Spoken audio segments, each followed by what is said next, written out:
দেশে অনেক গাছ লাগাতে হবে, গাছ থাকা প্রয়োজন, সেই পরিমাণ গাছ সারা বাংলাদেশে। নেত্রী খালেদা জিয়া এই যে বৃক্ষরোপণ কর্মসূচি থেকে এগিয়ে নিয়ে গেছে, রোপণ করা হবে এই গাছটা কিন্তু শিশু গাছ, আজকে শিশুর মতো দেশটাকে সুন্দর করতে চাই, তাহলে অবশ্যই আমাদেরকে এই গাছের যত্ন নিতে হবে, বৃক্ষরোপণ করতে হবে। বৃক্ষরোপণে সবার আগে প্রিয় ভাই বোনেরা, উপস্থিত মুরব্বীবর্গ, এলাকাবাসী ভাইরা, আসসালামু আলাইকুম। কেমন আছেন আপনারা? আচ্ছা, আজকে আপনাদের এখানে জনসভা নেই। আমি কবে এসেছিলাম জানি 2004 না? হ্যাঁ, 2004 এই এলাকায় কিন্তু আমি এসেছিলাম, মনে আছে? হয়তো অনেকের সাথে সেদিন দেখা হয়েছিল। তা আজকে আবার আলহামদুলিল্লাহ আল্লাহর মধ্যে বহু বছর পরে এসেছি। আজকে এখানে আসার মূল উদ্দেশ্যটা হচ্ছে যে আপনারা নিশ্চয়ই শুনেছেন, নির্বাচনের আগে আমরা কিন্তু বলেছিলাম যে সারা বাংলাদেশে আমরা অনেকগুলো কাজের মধ্যে মূল দুটো কাজ করতে চাই। একটা হচ্ছে এই খাল খনন, যেটা শহীদ রাষ্ট্রপতি জিয়াউর রহমান শুরু করেছিলেন। আরেকটা হচ্ছে বৃক্ষরোপণ সারা বাংলাদেশে, এটাও শহীদ জিয়া শুরু করেছিলেন, দেশনেত্রী খালেদা জিয়াও এই কর্মসূচি চালু রেখেছিলেন। এই কর্মসূচি আমরা আবার ইনশাল্লাহ বাংলাদেশে চালু করেছি। সেই বৃক্ষরোপণ কর্মসূচির অংশ হিসেবেই আজকে এখানে আমি এসেছি। এখানে বৃক্ষরোপণ আমরা করব। তবে এই যে বৃক্ষরোপণ করব, আমি আসার সময় রাস্তায় দেখলাম অনেকগুলো মানুষ রাস্তার দুই ধারে অনেকগুলো গাছের চারা নিয়ে তারা দাঁড়িয়ে আছে। কেউ কেউ রোপণ করেছেন, কেউ কেউ রোপণ করবেন। যেই চারাগুলো রোপণ হয়নি, আমি খেয়াল করে দেখলাম অনেকে চারা যে মাটিটা থাকে সেই মাটিটা একটা পলিথিন দিয়ে প্রাচানো থাকে, কিন্তু পলিথিনটা শুদ্ধ গর্তের মধ্যে দিয়ে দিয়েছে। তো পলিথিনটা শুদ্ধ যদি গর্তের মধ্যে আপনারা দিয়ে দেন, তাহলে তো জানেন যে গাছটা নষ্ট হয়ে যাবে। তো যারা যারা এই কাজটা করেছেন, দয়া করে সকলে ওই পলিথিনটা খুলে নিয়ে মাটি সহ গাছটা মাটিতে রোপণ করুন, নাহলে তো গাছটা বৃক্ষরোপণ আমাদের গাছটা মরে গেলে তো নষ্ট হয়ে যাবে, তাই না? সেই জন্য সকলকে আমাদেরকে যত্ন সহকারে এই কাজটি করতে হবে। এবং এই যে দেখেন বর্ষাকালে বৃষ্টি হয়, আচ্ছা ভাই আগে ডাক দেওয়া শেষ করি তারপরে স্লোগান দেয়, এখন না, আস্তে আস্তে। এখন এই যে দেখেন, আমরা দেখেছি যে দেখেন চট্টগ্রাম অঞ্চলের দিকে প্রায় 5টি জেলাতে অনেক বৃষ্টিপাত হয়েছে। তার আগে আবার বৃষ্টিপাত ছিল না বেশ অনেক দিন, তাই না? বৃষ্টি এই যে হচ্ছে, মাঝখানে অনেকদিন গ্যাপ ছিল না বৃষ্টির। এই যে কখনো বৃষ্টি বেশি হচ্ছে, কখনো বৃষ্টি হচ্ছেই না প্রায়। এই যে আবহাওয়ার এই বিষয়টা, এটা কেন হচ্ছে?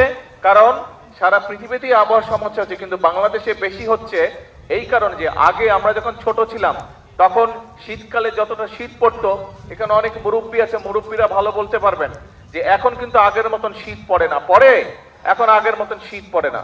আবার গরমের সময় অনেক বেশি গরম পড়ে। তো এই যে সব সমস্যাগুলো, এই সমস্যাগুলো যদি আমাদেরকে সমাধান করতে হয় বা এই সমস্যার কষ্টটা যদি কমিয়ে আনতে হয়, আমাদেরকে সারা দেশে অনেক গাছ লাগাতে হবে। 20 কোটি মানুষের দেশ, আমাদের যে পরিমাণ গাছ থাকা প্রয়োজন সেই পরিমাণ গাছ সারা বাংলাদেশে নেই।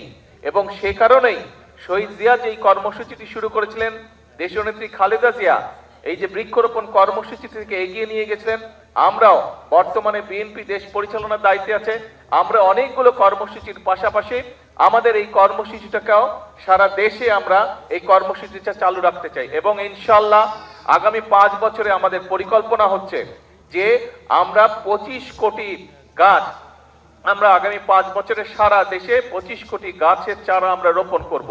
এখন একটি গুরুত্বপূর্ণ বিষয় আছে, আজকে প্রায় এখানে 2000 গাছের চারা রোপণ করা হবে।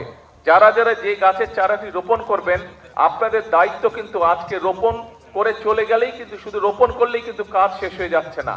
একটি শিশু যখন ভূমিষ্ঠ হয়, শিশুটা ভূমিষ্ঠ হলেই কিন্তু বাবা মায়ের কাজ শেষ হয়ে যায় না, বরং শিশুটা ভূমিষ্ঠ হবার পরে শিশুটাকে যত্ন সহকারে গড়ে তোলা, যত্ন সহকারে মানুষ করাই হচ্ছে সবচেয়ে আসল কাজ। কাজে এই গাছটা যেটা আপনারা আজকে রোপণ করবেন, এই যে 2000 গাছের চারা রোপণ করা হবে, এই গাছটা কিন্তু শিশু গাছ, আজকে শিশুর মতন, এটিকে বড় করতে হবে।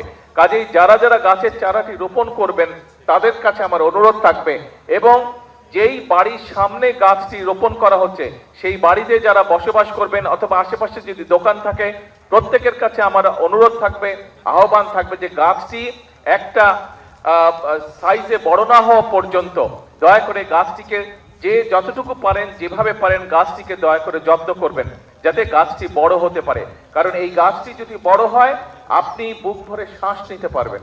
এই গাছটি যদি বড় হয়, এই গাছটি বড় হলে এই গাছের তলায় আপনি শান্তি মতন ছায়ায় বসতে পারবেন। কাজে এই গাছটি আমাদের উপকারের জন্যই হবে, শুধু আপনার না, আপনার সন্তান, আপনার পরিবার, আপনার এলাকার মানুষ, আপনার পাড়ার মানুষ সকলে এই গাছের সুবিধা পাবে।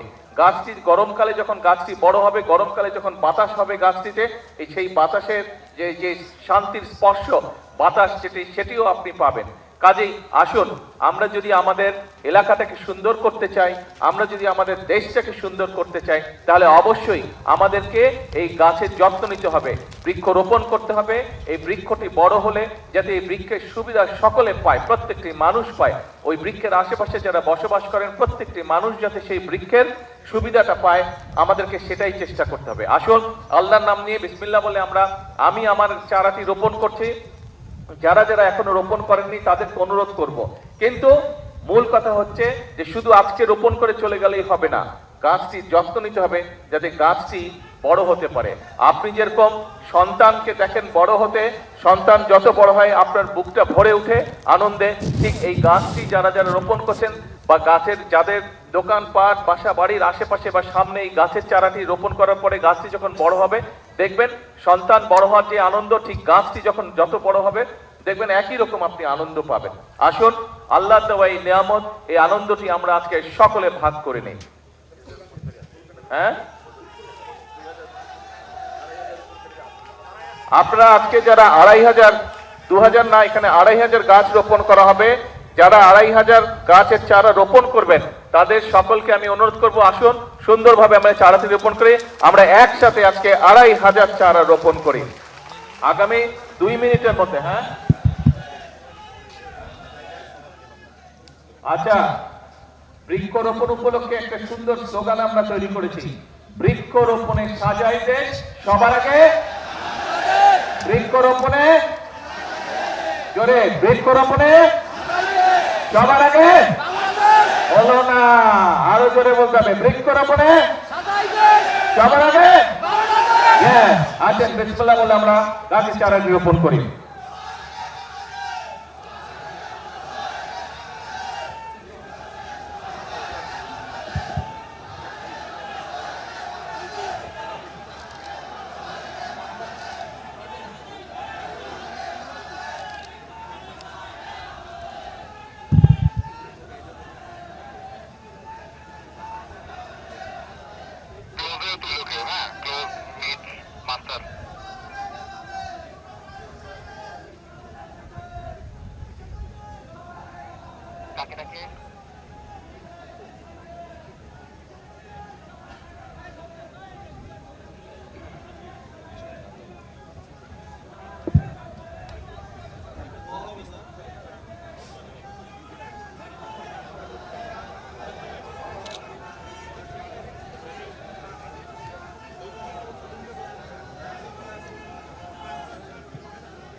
কাকে ডাকে